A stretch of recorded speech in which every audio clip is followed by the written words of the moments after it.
Eu ia dirigindo pela estrada tranquila, num país que tem muito pouca gente, o Uruguai. Quando então, na estrada do lado de lá, vejo uma garagem cheia de carros de corrida. Como eu estava sozinho, a Conja, na ocasião minha namorada, tinha menos dias de férias e já tinha voltado para casa. Fiz a meia volta e parei para investigar. Descobri um tesouro muito pouco conhecido na beira da estrada. E você está em Pequenas Grandes Histórias. Toda semana aqui no Splash and Go você já sabe uma pequena história da Fórmula 1 ou não, desde que seja rapidinha, legal de contar e bacana de saber. Vamos lá!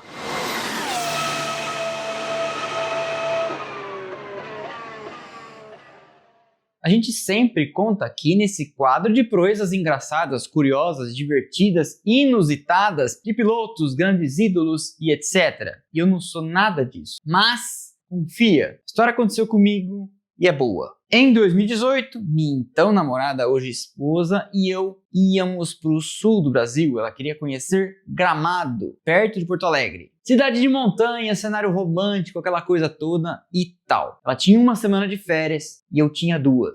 Daí, durante a fase de planejamento, eu não sabia o que fazer com essa semana a mais. E já tinha antes sugerido dela um dia ir comigo numa viagem de carro para o Uruguai. Foi então que, por isso que casei com essa mulher, ela sugeriu para mim: por que você não faz nessa semana extra a viagem que sempre quis de carro para o Uruguai? Eu tenho que voltar, mas você não. Daí, como já estaria em Gramado e a gente devolveria o carro em Porto Alegre para voar para São Paulo, pensei, de lá eu posso seguir então rumo ao Uruguai. Começava a fase de planejamento. Não é tão simples assim alugar um carro para sair do Brasil. As grandes locadoras que você conhece não topam esse tipo de coisa. E foi preciso localizar alguém lá em Porto Alegre especializado nesse tipo de turismo, que alugava carros para você sair do Brasil, para Argentina ou para o Uruguai, que era meu destino. Planejei então a viagem saindo de Porto Alegre num domingo e entrando no Uruguai pelo Chuí, que do lado de lá também chama Chuí, só que com Y.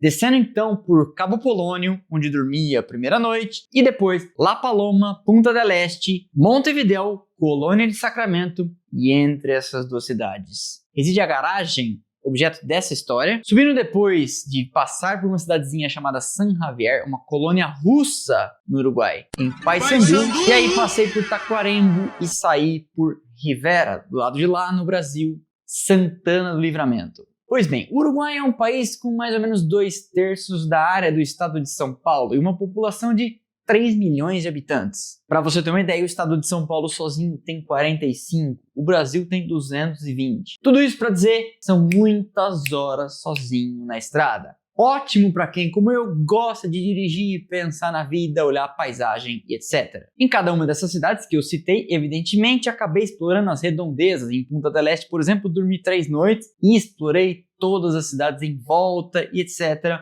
Um dia numa mesa de bar, posso contar isso para vocês. Ou num futuro livro. Mas enfim, depois de já ter passeado bastante, saindo de Montevidéu em direção à colônia de Sacramento, acordei cedo, tomei um café da manhã e peguei a estrada. Nada é longe no Uruguai. Para você ter uma ideia, de Montevidéu até Rivera, que seria o equivalente uruguaio do Oiapoque ao Chuí, são 6 horas de viagem. Daqui de São Paulo, onde eu moro, até onde moram os meus pais, por exemplo, são 6 horas de viagem se você pegar um pouco de trânsito. Tudo isso ainda dentro do estado de São Paulo. O trajeto, dizia o Google Maps e o Waze, e segue dizendo agora, mais ou menos 2 horas, 179 quilômetros, e ali, um trecho até movimentado do Uruguai, ainda assim, bem vazio para os padrões do Brasil. Eu dirigindo com um Renaultzinho 3 cilindros que aluguei, vendo a paisagem, pensando na vida, passando por vários caminhões de doce de leite de uma marca Conaprole, se eu não me engano, que é famosa por lá, e o doce de leite uruguaio é sensacional. Vejo então do lado de lá,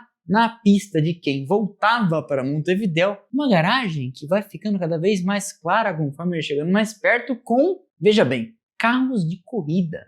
Sabe quando você pensa, tô tendo uma alucinação, o que eu comi no café da manhã? Faz muito tempo que eu tô dirigindo? Não fazia nem uma hora. Apertei a vista e de fato, eram carros de corrida. E eu dei aquela risada e pensei, que coisa curiosa. E segui por mais 2 minutos pensando, puxa, seria legal voltar aqui um dia para ver. Até que me deu um estalo. Quando eu vou estar aqui novamente, sozinho, e com tanto tempo à disposição para ir lá ver esse troço? Pois é, maravilhas de fazer uma viagem só.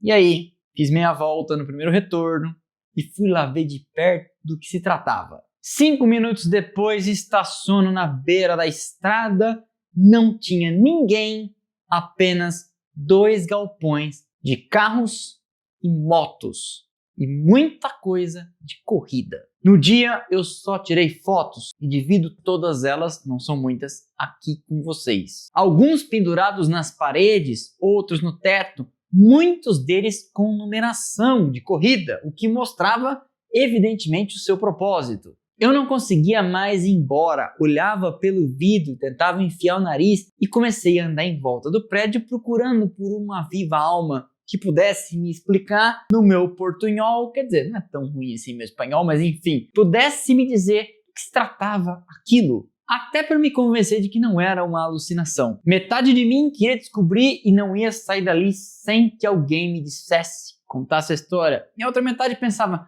você está em outro país, daqui a pouco vão chamar a polícia porque tem um brasileiro xeretando na garagem de carros de corrida de alguém que a gente nem sabia quem era. Infelizmente, na ocasião, nada que pudesse me ajudar a desvendar o mistério.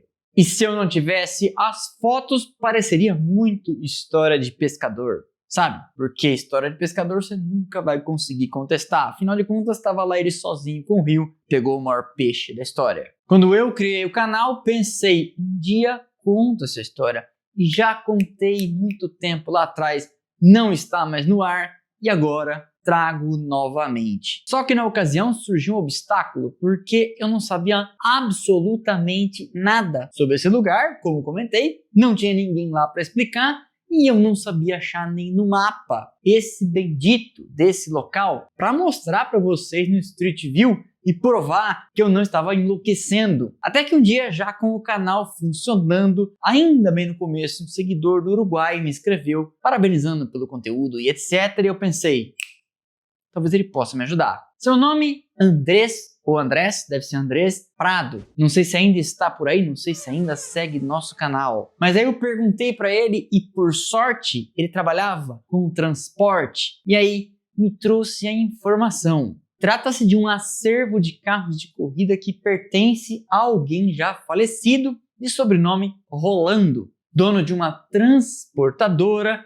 que gostava de carros, que já correu e a família não teria ainda resolvido o que fazer com aquilo e, na dúvida, não tinha feito ainda nada. Depois que eu publiquei o vídeo pela primeira vez, várias pessoas do canal já passaram pelo local e mandaram fotos. E ele permanece lá com alguns dos carros ainda dentro. E ainda é um projeto meu que não sei quando vou conseguir realizar. Ir ao Uruguai e fazer conteúdo. Chamar o pessoal da empresa ou da família, que já me respondeu numa primeira tentativa de contato e de viabilizar esse projeto, mas enfim, não conseguimos apoio, dizendo que poderiam me receber sem problema algum e etc. Quem sabe um dia estaremos lá contando uma grande história de alguém entusiasta por carros e corridas como nós que resolveu colecioná-los. E para isso tinha uma garagem, um lugar que parecia no primeiro impacto uma miragem minha, na beira da estrada. Essa foi então mais uma pequena grande história do Splash and Go. Espero que vocês tenham gostado. Deixa o like, é de graça, não custa nada, você sabe, ajuda demais esse canal. Quebra essa pra mim, quebra essa pra nós. E não se esqueça de deixar também com a gente a sua hypada.